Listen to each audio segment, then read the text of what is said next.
প্রথম তারাবির দিন তো ইমাম সাহেবও ঢুকতে পারে না, ইমাম সাহেব ঠেলে ঢুকতে পারে না, এতগুলা মুসল্লি 5-6 দিন যাওয়ার পরে এক কাতার 15-20টাতে মোটামুটি 2-3 কাতারের বেশি। ইমাম সাহেব জিজ্ঞেস করে মুয়াজ্জিন ভাই রে, ভাই এগুলা কই? সবগুলা মার্কেটে। সবগুলা কই? আরো জোরে বলেন। হে তো আবার জান্নাত খুঁজে, বুঝাইতে পারিনি মনে কথাটা, সে আবার কি খুঁজে?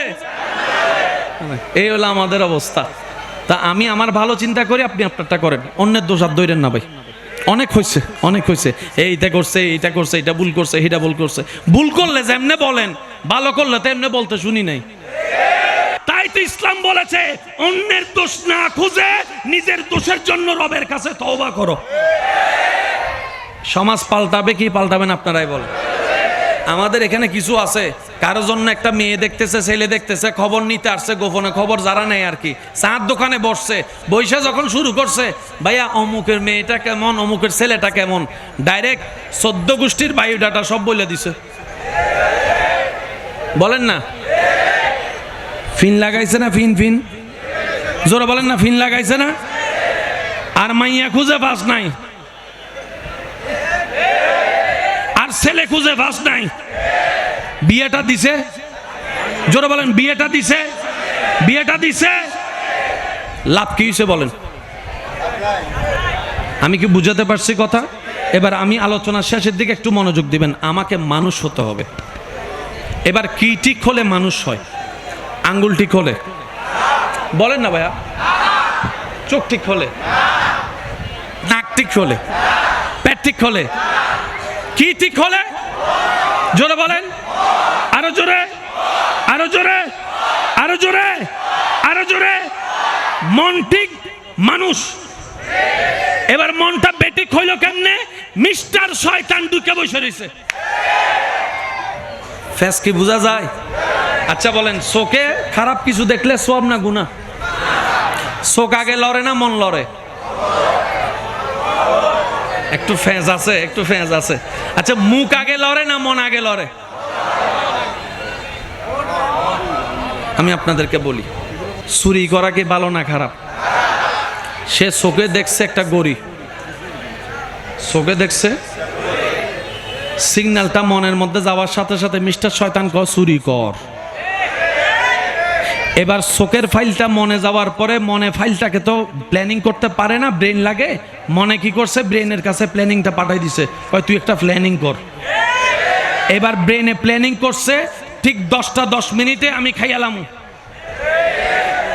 এখন বাজে 10:45, 10টা 10-এ টার্গেট।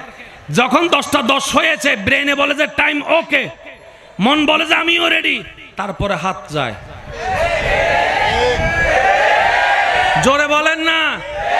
রাস্তা দিয়ে গিয়েছেন, একটা বেগানা নারী প্রথমে আপনার অসতর্কতাবশত চোখে পড়েছে, আল্লাহ গুনাহ দিবে? বলেন, আল্লাহ গুনাহ দিবে? গুনাহ কখন হয়? দেখলেন, চোখ সরালেন, মনে হতে কাছে হাসো না, 2 সেকেন্ড একটু দেখ না, ওই মনের ফাঁদে যদি পা দিয়া।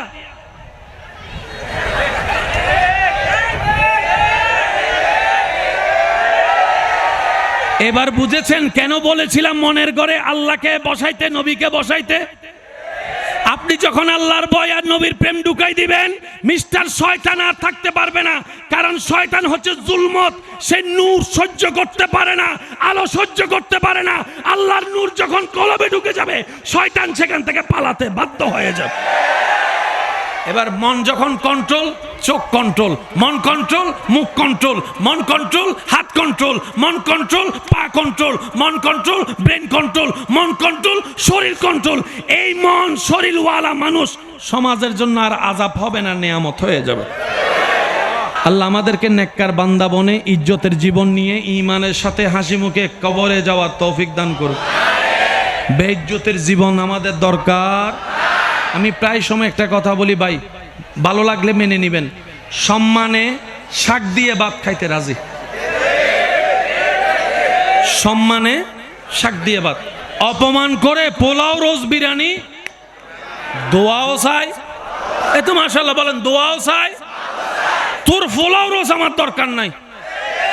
ভালোবাসা যদি এতটুক বল ভাই তোর জন্য আমি ফোলাও রোজ করতে চাইছি, আমার তৌফিক নাই, শাক ফাটছি ভাই, মনে কষ্ট নিস না, মনটাও ভরে যাবে, ফ্যাটটাও ভরে যাবে। কথা বলেন ঠিক কিনা? তাহলে ইসলাম বড় কঠিন নয়, ইসলাম সহজ। আমরা ইসলামকে নেওয়ার মতো নিতে জানি, জোরে বলেন না, নেওয়ার মতো নিতে জানি।